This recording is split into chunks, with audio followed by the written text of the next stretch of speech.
Chapter 188, Ball. Sharp nose, thin eyebrows, slightly droopy cheeks, faint blue eyes. Kalangos examined himself in the mirror. He was certain that he looked no different from the unconscious man. After he rehearsed a few of the man's gestures, he bent down to drag the man off the ground and shoved him into a wardrobe. Then he extended his right hand. With an audible snap, he broke the man's neck. Kalangos took out his handkerchief and wiped his hands before closing the wardrobe door. He slowly walked back to the mirror, wore a black double-breasted frock coat, tied a bow tie, and raised a bottle of amber-colored cologne. He dripped a few drops on his wrist, then dabbed them over himself. Kalangos tidied his hair in front of the mirror, then walked out of the room. He clasped his hands and told his butler, who was waiting outside, "Don't let anyone enter my room. I'm keeping something very important in there." "Yes, Baron." The balding butler pressed his hand against his chest and bowed. "Your carriage and personal servant is waiting downstairs. Duke Negan's invitation card is there as well." Maintaining the Baron's mannerisms, Kalangos nodded indiscernibly. He walked towards the stairs in an arrogant manner under the company of his butler. Heth, a baron who is riddled in debt to the point of not wanting to hire a normal security guard, has actually maintained his hiring of a butler, a valet, 2 footmen, 2 parlor maids, 4 chambermaids, 2 laundresses, 1 carriage driver, 1 coachman, 1 gardener, 1 chef, and 1 sous chef. To these foolish nobles, dignity really is everything. I even had to waste some of my time to learn the strange pronunciations and so-called noble slang. Kalangos thought to himself in disdain. Backland, Sherwood Borough, in a particular cramped apartment. Zio Derecha sat cross-legged on a bed and looked at For's wall, who was reading a novel with the light from the window. This is so disappointing. Kalangos didn't leave any clues behind. We still haven't figured out what he's trying to do in Backland. They had acted according to their initial plan and lodged a police report. Then, they secretly sent a letter to the local police station and described the strange situation at the crime scene in detail. They also mentioned that the suspect could be Kalangos. The police station responded as they had predicted. The policemen were very careful, and they transferred the case directly to the mandated punishers. After a day's time, the news that Vice Admiral Hurricane had sneaked into Backland was widely spread among all enforcement teams. Zio and Fors also left the place they originally rented and hid to investigate in secret.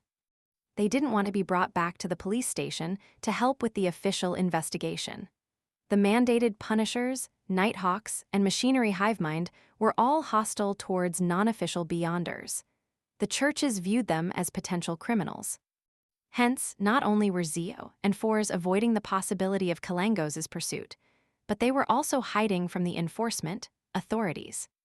If we could discover his purpose so easily, Kalangos would have been buried in a cemetery long ago, and the tombstone would be covered in weeds, Fors replied casually. We need to wait patiently. As long as the authorities continue to take this much interest in him, Kalangos will definitely make a mistake. I've got to say, I'm quite envious of a mystical item that can allow one to change appearances. Zia hugged her knees and looked out the window. I'm just worried that Kalangos will take action soon and then flee from Backland before anyone can respond. If that happens, I don't know when I'll be able to advance to Sequence 8, let alone Sequence 6 or Sequence 5. She paused and muttered as her mind spaced out. I don't know when I'll be able to take back the things that belonged to our family. It's been almost a year since I last saw my younger brother. Fors gave her a comforting smile.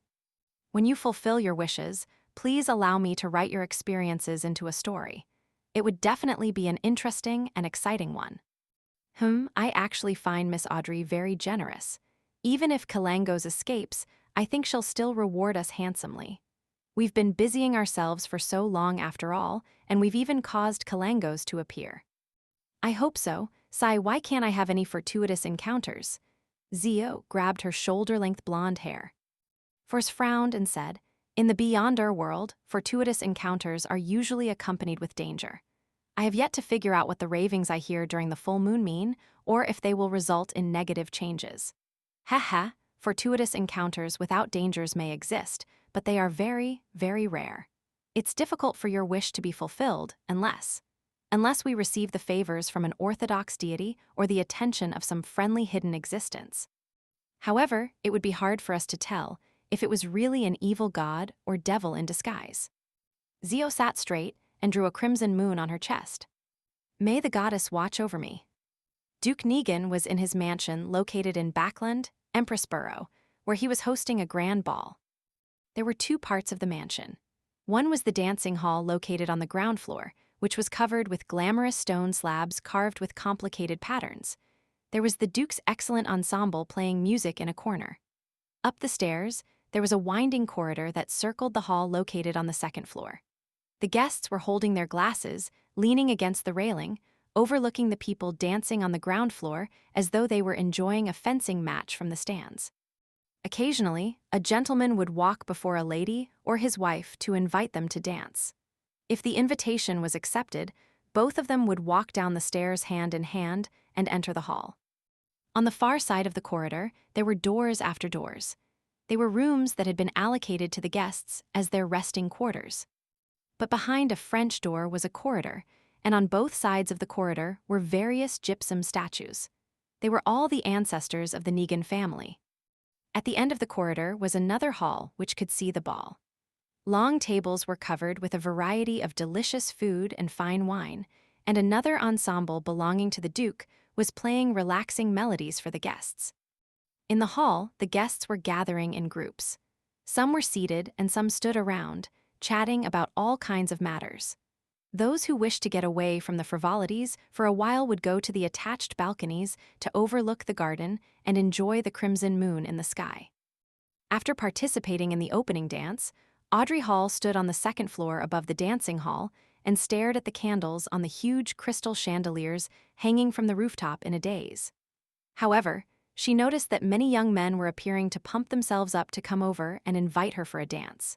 So, she wisely left the place and went to the corridor that connected to the dining hall. How boring, but my attendance is necessary. Sigh, can't they just let me observe in silence? I have to say, some people have rich facial expressions when they dance.